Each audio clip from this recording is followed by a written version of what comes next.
السلام علیکم ورحمۃ اللہ وبرکاتہ۔ محترم ناظرین، کیسے ہو؟ خیریت سے ہوں گے؟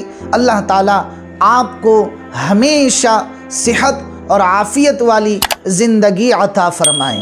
محترم ناظرین، کیا آپ جانتے ہیں کہ دنیا میں سب سے زیادہ بڑی کمپنیاں یہودیوں کی ہوتی ہیں، اور وہ تجارت میں بہت زیادہ کامیاب اور سکسیسفل مانے جاتے ہیں، اور ان کی قوم میں زیادہ تر لوگ تاجر ہی ہوتے ہیں، تجارت ہی کرتے ہیں۔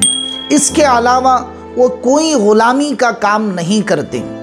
اور دوسرے نمبر پر عزیز دوستوں، کیا آپ یہ بھی جانتے ہیں کہ یہودی قوم میں کوئی بھی شخص آپ کو بھیک مانگتے ہوئے نہیں ملتا ہے؟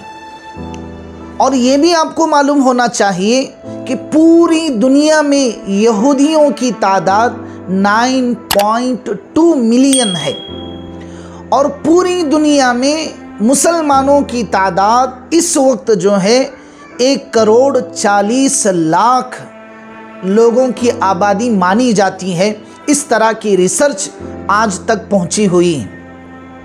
لیکن آپ نے دیکھا ہوگا کہ یہودیوں میں کوئی بھکاری بھیک مانگا نہیں ملتا ہے، لیکن اس کے مقابل مسلمانوں میں آپ دیکھ لیں تو اس کے برعکس کچھ نظارہ آپ کو دیکھنے میں ملے گا۔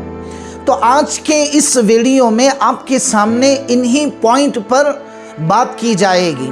اور تیسری بات آپ کے سامنے یہ رکھنی ہے کہ یہودیوں کی اتنی ترقی اور اتنی سکسیسفل لائف کس وجہ سے بنی ہوئی ہے، یہ بھی پوائنٹ آج آپ کے سامنے رکھا جائے گا۔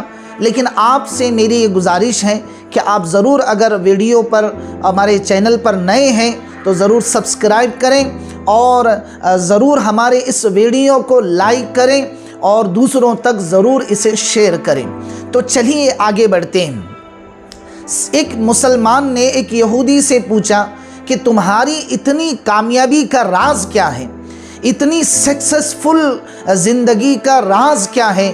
بڑی بڑی کمپنیاں تمہاری ہوتی ہیں، بڑی بڑی فیکٹریاں تمہاری ہوتی ہیں، دنیا کی بے شمار تجارت کی منڈیوں پر تمہارا قبضہ ہوتا ہے، تو یہ کس وجہ سے ہوتا ہے؟ تم اتنے کامیاب کیسے ہو جاتے ہیں؟ تو اس نے 3 باتیں بتلائیں۔ کتنی باتیں؟ 3 باتیں بتلائیں۔ آپ ضرور ان کو غور سے سنیں اور اس پر عمل کریں۔ آپ بھی ایک جانے مانے ایک کامیاب تاجر ضرور بنیں گے، اور دنیا کی کمپنیوں پر آپ کی بھی ضرور پکڑ ہوگی۔ تو سب سے پہلی بات اس یہودی نے اس مسلمان کو بتلایا کہ ہم اپنی زندگی کو علم کے حصول میں لگاتے ہیں۔ ہم اپنی زندگی میں، اپنے بچوں میں، اپنے رشتہ داروں میں علم کے حاصل کرنے میں اور علم کو سیکھنے میں اپنا وقت زیادہ خرچ کرتے ہیں۔ دوسرے نمبر پر اس نے بات بتلائی کہ ہم اپنے بچوں کو بچپن ہی سے تجارت سکھلاتے ہیں۔ ہم اپنے بچوں کو، اپنے رشتہ داروں کو، اپنے خاندان کو اور اپنی پوری یہودی برادری کو ہم جو ہے پہلے ہی سے ہم تجارت سکھلاتے ہیں۔ اور اس کے برعکس عام لوگوں میں کیا ہے؟ غلامی بنانا سکھاتے ہیں، نوکر بننا سکھاتے ہیں، چند پیسوں کا نوکر بنانا سکھلاتے ہیں۔ اور یہ اتنی ہوشیار قوم، اتنی چالاک قوم کہ بچپن ہی سے وہ اپنے بچوں کی گٹھی ہی میں ان کے اندر جو ہے مالک بننا سکھاتے ہیں، تاجر بننا، دنیا کا سب سے بڑے تجارتوں پر قابض رہنے کے گر وہ اپنے بچوں کے اندر سکھلاتے ہیں۔ اور تیسری چیز اس نے بتلائی کہ وہ اپنی اندر بھائی چارگی کو باقی رکھتے ہیں۔ آپ نے ضرور دیکھا ہوگا یہ جو فلسطین اور اسرائیل اور غزہ کے درمیان جنگ چھڑی ہوئی ہے، تو آپ نے بھی بے شمار ویڈیوز سوشل میڈیا پر دیکھے ہوں گے کہ دنیا کے کونے کونے سے یہودی جو ہے آ کر وہاں پر اسرائیل میں جمع ہو رہے ہیں۔ وہ اپنے بھائیوں کا خیال رکھنے کے لیے، ان کی مدد کرنے کے لیے پوری دنیا کے کونوں سے آ کر وہ یہاں اسرائیل میں جمع ہو رہے ہیں۔ یہ مثال ہے بھائی چارگی کی، اور یہ گر ہے ترقی کی، اور یہ ٹیکنالوجی کی یہ گر ہے کہ ان کے اندر بھائی چارگی ہے۔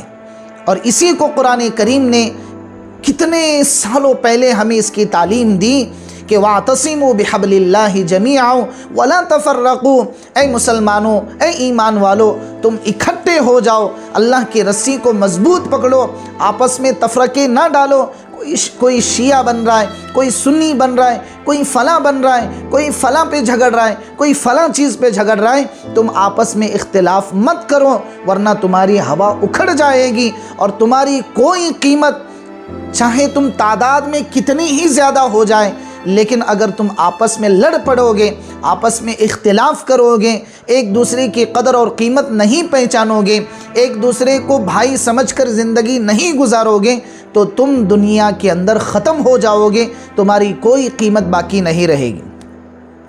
یہ 3 گر تھے۔ سب سے پہلی چیز کہ وہ اپنی زندگی کا بے شمار حصہ علم کے حصول میں لگاتے ہیں۔ دوسرے نمبر پر وہ اپنے بچوں کے اندر اور اپنے اندر تجارت کا مزاج رکھتے ہیں، اور تیسرے نمبر پر اس نے بتلایا کہ اپنے اندر جو ہے بھائی چارہ کو باقی رکھتے ہیں۔ تو عزیز نوجوانوں اور عزیز دوستوں، آپ بھی ضرور اس گر پر عمل کریں اور ایک کامیاب اور سکسیسفل انسان بنیں، اور ہم ان تینوں چیزوں کو اپنے سامنے رکھ کر دیکھیں کہ آج یہ چیزیں ہمارے سامنے باقی ہیں، ہمارے اندر باقی ہیں یا نہیں ہیں۔ ہم صرف قرآن کو لفظی اعتبار سے پڑھتے ہیں یا برکت کے طور پر پڑھتے ہیں، لیکن کبھی ترجمے کے ساتھ حصول علم کے لیے نہیں پڑھتے۔ لیکن اس قوم کو دیکھیں کہ وہ بچپن ہی سے علم کے حصول میں اپنا وقت لگاتے ہیں۔ تو مجھے امید ہے کہ یہ ویڈیو آپ کو ضرور پسند آئی ہوگی۔ اگر پسند آ جائے تو ضرور شیئر کریں اور ہمارے چینل کو ضرور سبسکرائب کریں۔ کمنٹ باکس میں میرے لیے اور پوری امت مسلمہ کے لیے، اور خصوصاً ان مظلوم فلسطینی بھائیوں کے لیے، بہنوں کے لیے اور بچوں کے لیے ضرور دعاؤں میں یاد رکھیں۔ السلام علیکم ورحمۃ اللہ وبرکاتہ۔